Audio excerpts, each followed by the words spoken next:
তখন তোমার মনে থাকে না কেন রে শালা 5টা টাকা নিয়ে ছেড়ে দিতে পারলি না? দাঁড়াও বিহারি, হ্যাঁ পুলিশের অত মাথা গরম করতে নেই। কথায় বলে পুলিশের মাথায় জল ঢাললে সেটা বরফ হয়ে যায়। সাহেবকে আমার ফোন করতে দাও। সাহেবকে দাও। স্যার নমস্কার স্যার, আমি লালপুর থানার ওসি সত্যনারায়ণ সিং কথা বলছি স্যার। স্যার আমার একজন লোক দুটো গরু অ্যারেস্ট করেছে স্যার। না স্যার, ওরা নৌহর্ন এলাকায় ঘোরাঘুরি করছিল স্যার। না স্যার, এদিক থেকে তো ঠিকই আছে স্যার। সে থেকে যখন কত বড় বড় করে লিখে রেখেছে তখন সে নৌহর্ন এলাকায় মানে ওই শিং নেড়ে নেড়ে ঘোরার দরকার ছিল স্যার। বলছেন স্যার মানে নৌহর্ন এরিয়া মানে রিকোয়েস্ট ওকে অ্যারেস্ট করা যায় না স্যার? স্যার আমার এই ছেলেটি 17 বছরের পুলিশি জীবন, এই প্রথমবার স্যার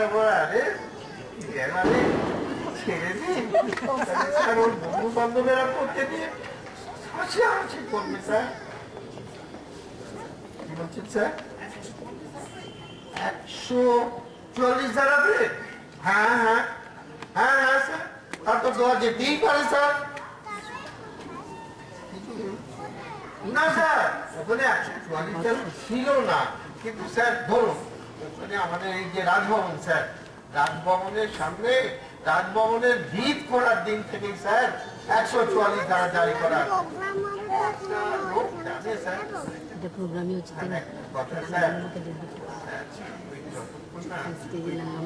অর্ডার পাচ্ছি স্যার, আসামিদের দেখবো স্যার। না স্যার স্যার সেটা ঠিক বলতে পারছি না স্যার। আচ্ছা স্যার তাই তাই। নমস্কার স্যার। নমস্কার স্যার। কথা বলবেন আর ডিস্টার্ব হয়। যতক্ষণ না কোর্টের অর্ডার পাচ্ছ ততক্ষণ কোনো কিছু খেতে দিতে হবে না, কারণ কোর্টের অর্ডার ছাড়া স্পেশাল ডায়েটের ব্যবস্থা করা যাবে না। আবার কেন না, তখন আমার অন্য আসামিরা তারা আন্দোলন শুরু করে দেবে। আর এই যে তোমার ওই গোটে রুটি চচ্চড়ি খায় কিনা সেটা তো চিড়িয়াখানার ডিরেক্টরকে না জিজ্ঞেস করে বলা যাবে না। খায় খায় খায় কোথায় বলে না, বলে কি না বলে, আর গরুতে কি না খায় অমনি নিজের মতো করে একটা বানিয়ে বলে দিই। কথাটা হলো ছাগলে কি না খায়, গরুতে কি না খায়, ছাগলে কি না বলে। আরে সে তো আমি জানতাম, যেদিন আমি দেখলাম আমার গোপাল মামার গরুতে ইজ্জত খেলে সেই দিনই তো আমি বুঝলাম যে গরুতে কি না খায়। তোমার গোপাল মামার ইজ্জত খেলে?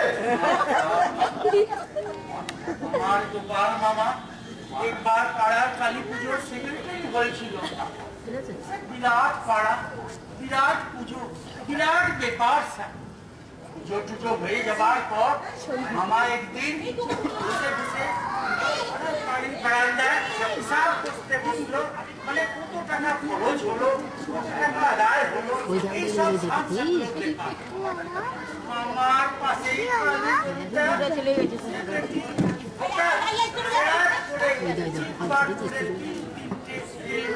ওই দেখ সবাই আটকে যাবে না, তাহলে আমি বসতে দেবো, আমি একদম বাড়ি চলে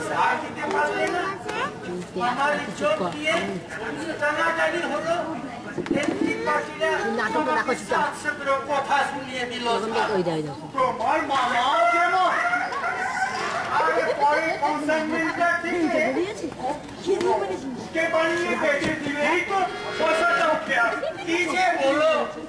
তিনটে 75 পাতার মিলবো হজম সজম করে গোবরে আর পাতা দিব।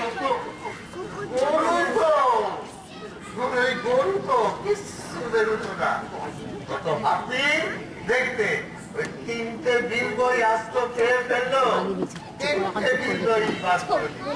শুধু ভেতরের হিসেব হজম। কি স্যার? দেখো, শোনো রে, আরে হাতিকে তুমি আস্ত বেল খেতে দাও, পুরো আস্ত বেল ওই পায়খানার সঙ্গে বার করে দেবে। খালি ভেতরের মাল হজম।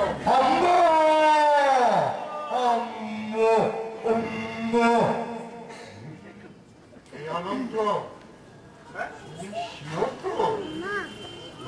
এগুলো সব নন পলিটিক্যাল গরু। কেন স্যার এ কথা বলছেন কেন? শোনা, ডাক্তার কিরকম স্লোগান ধরবে, প্রথমে একটা ডাকলো, তারপর একসঙ্গে ডাক্তার। না স্যার, একেবারে নন পলিটিক্যাল নইলে স্যার অ্যারেস্ট করার সময় গুটিয়ে প্রতিবাদ করতো, কিচ্ছু করলে না, শুধু এক করতেই সাথে সাথে চলে এলো। তা তো এলো অনন্ত, কিন্তু এখন ওদের রাখতেটা কোথায়? দুটো তোমার তো তোমার হাজত, তা বাবা ওই ফিটের হাজতটা ছোট। হাজতে ঢুকাবার দরকার কি আছে স্যার? ও বাইরে যেরকম আছে সেরকমই থাক না, বাইরে আর কি। তারপর কেউ এসে বাটের দুধটুকু ধুয়ে নিয়ে যান, বিচারাধীন আসামি বলে কথা। বলছো তো ওদের মাঠে দুধ আছে নাকি? হ্যাঁ স্যার, আছে বই কি। বিহারি, কতদিন হলো তোমার এই পুলিশ লাইনে? কেন স্যার? আবার জিজ্ঞেস করছো কেন স্যার? জানো না, আসামিকে অ্যারেস্ট করার পর তার পকেটে যা থাকে সব লিস্ট করে রেখে দিতে হয়। তারপর সেই আসামি যখন আবার ছাড়া পায়, ওই লিস্ট দেখে দেখে পকেটের সব জিনিস পকেটে তুলে দিতে হয়। সে তো জানি স্যার। জানি স্যার বলে কি হবে? যাও ওই থেকে ঘর থেকে দুধ বার করে বালতিতে মেপে মেপে রেখে দাও।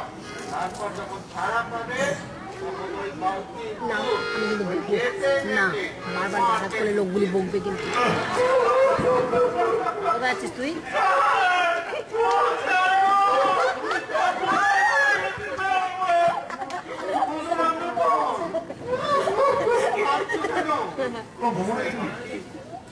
মারা গেছি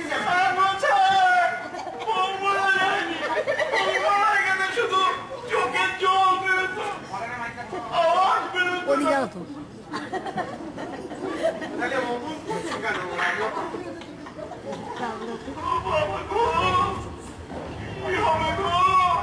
5টা নয়, 7টা নয়, ওই একটাই চেয়েছি গো আমার। কোথায় ছেলে স্যার? কাঁদে না রামরতন, কাঁদে না। একটা গেছে, ঠিক আছে, আবার হবে। আর আমার হবে না স্যার।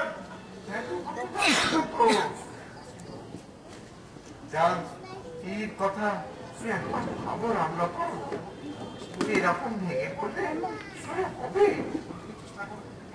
চেষ্টা করে যাও, 10 মাসের মধ্যে আবার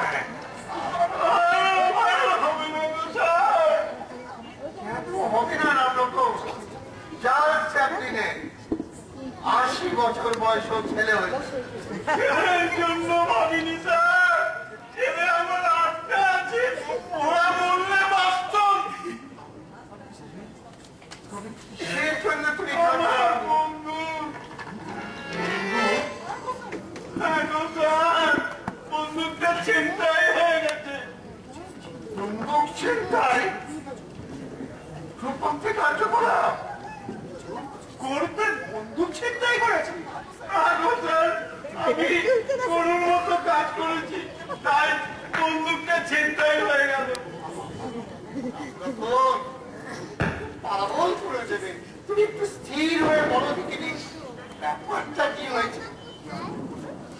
কি আর বলবো স্যার, একটা নারকেল চুলকে ধরে নিয়ে রেল লাইনের ওপার দিয়ে আসছিল, আস্তে যে পাঁচিল পড়লো। আর পাঁচিল দেখলেই তো জানেন স্যার, আমার ছোট বাইরে পায়। আমি আবার দাঁড়িয়ে ছোট বাইরে করি না, শিবের মাথায় পড়ে পৌঁছে করতে হয়। কিন্তু যতবারই বলতে যাচ্ছি, ওই তাদের বন্ধুত্বের জন্য পাচ্ছি না, মাটিতে আটকে যাচ্ছে। তাই বন্দুকটা চোরটার হাতে দিয়ে বললো, ভাই ধর তো একটু বন্দুকটা, বলে ছোট বাইরেটা ছাড়লুম। কানের পড়তে পাগলে নামিয়ে পেছন ফিরে দেখি জোড়ো হাওয়া, বন্দুক হাওয়া।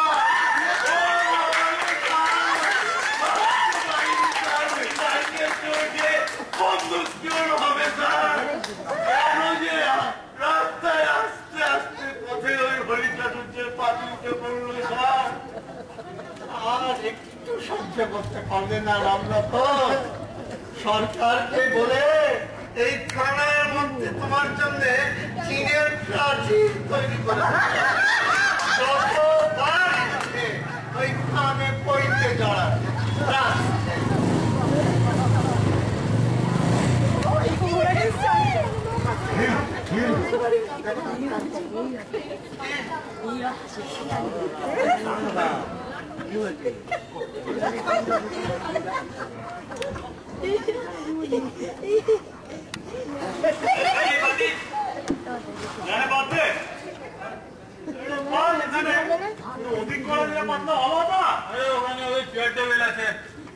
সরিয়ে নিতে বল না। না না, এটা ঠিক হবে না, প্রশাসনে হস্তক্ষেপ। এই যে বলি ব্যাপারটা কি, ব্যাপারটা কি? একটু বাদিকে সরে এটা কি তোমাদের বাড়ির বৈঠকখানা? বলা নেই, খাওয়া নেই, বিছানা পাচ্ছ।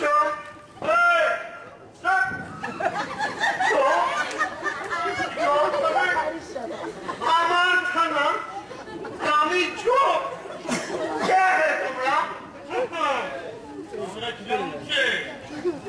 একদম চপ, এখনই নেতাজি আসবেন।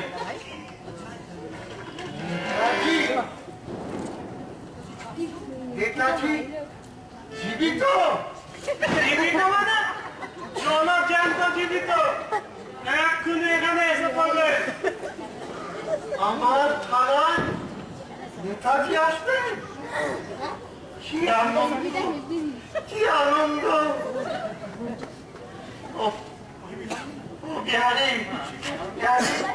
শিগগির বৌদিকে খবর দাও, চন্দন পাড়তে বলো, কলা কাটতে বলো, পুচুকে সাজিয়ে দিতে বলো। আমার ছোট মেয়ে নেতাজি আসবেন, নেতাজিকে চন্দনের ফোঁটা পড়াবে, গলায় মালা দেবে। যাও যাও বিহারি, দেরি করো না, এখনই যাও। দাদা, এখন যেতে হবে না, যখন বলবো তখন খবর দেবেন। থেকে নির্বাহীর হাত নেই,